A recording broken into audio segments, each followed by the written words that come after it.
Selamat datang di channel The Inspirasi 96, tempat di mana setiap cerita menunggu untuk diungkap. Dari cerita tak terjelaskan, hingga cerita-cerita aneh yang mengundang tanda tanya. Bersiaplah untuk menyelami dunia yang penuh cerita. Jangan lupa untuk like, subscribe, dan aktifkan lonceng notifikasi, agar kamu tak ketinggalan cerita-cerita selanjutnya.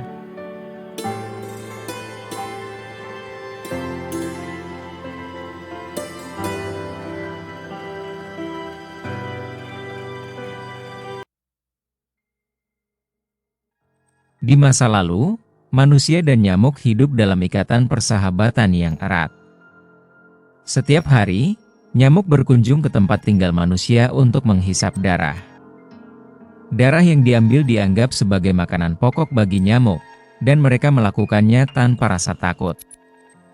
Keduanya berbagi kehidupan, nyamuk mendapatkan substansi yang dibutuhkan, sementara manusia juga tidak merasa terganggu oleh kehadiran sahabat kecil ini.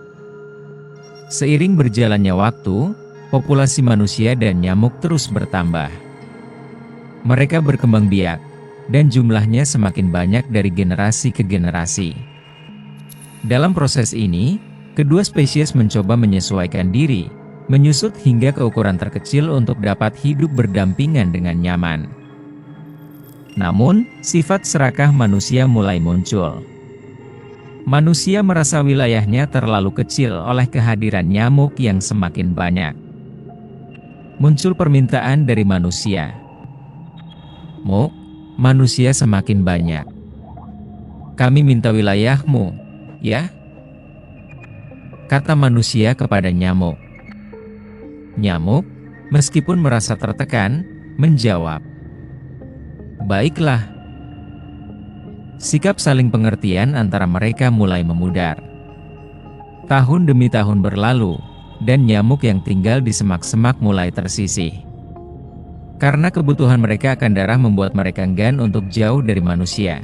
Mereka terpaksa mencari tempat yang dekat dengan manusia untuk bertahan hidup.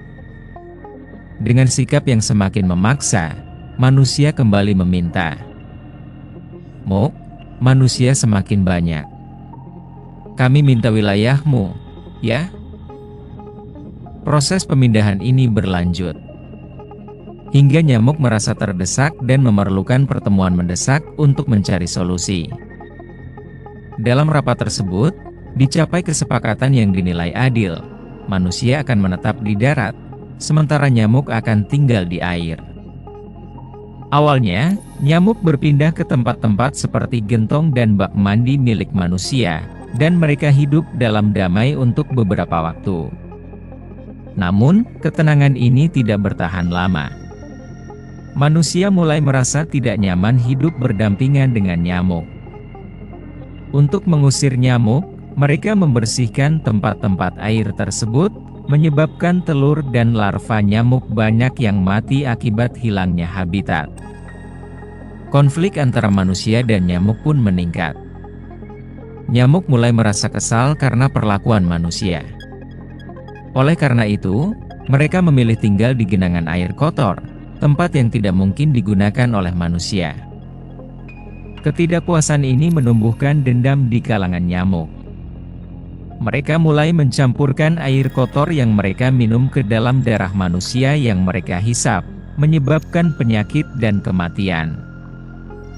Akibatnya, manusia marah. Mereka menyadari bahwa nyamuk tidak hanya menghisap darah, tetapi juga menginfeksi mereka dengan penyakit. Banyak manusia yang kehilangan nyawa. Dalam usaha untuk mengatasi masalah ini, manusia menciptakan berbagai alat untuk membasmi nyamuk.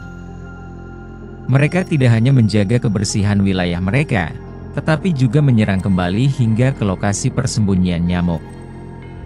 Genangan air dibersihkan, bahkan selokan disemprot untuk membunuh nyamuk. Permusuhan antara manusia dan nyamuk semakin memanas.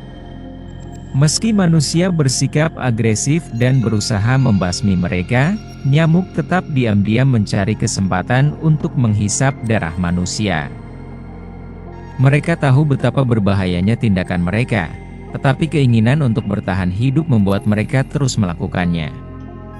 Konflik ini berlanjut tanpa henti, dan tetap menjadi bagian dari kehidupan hingga hari ini.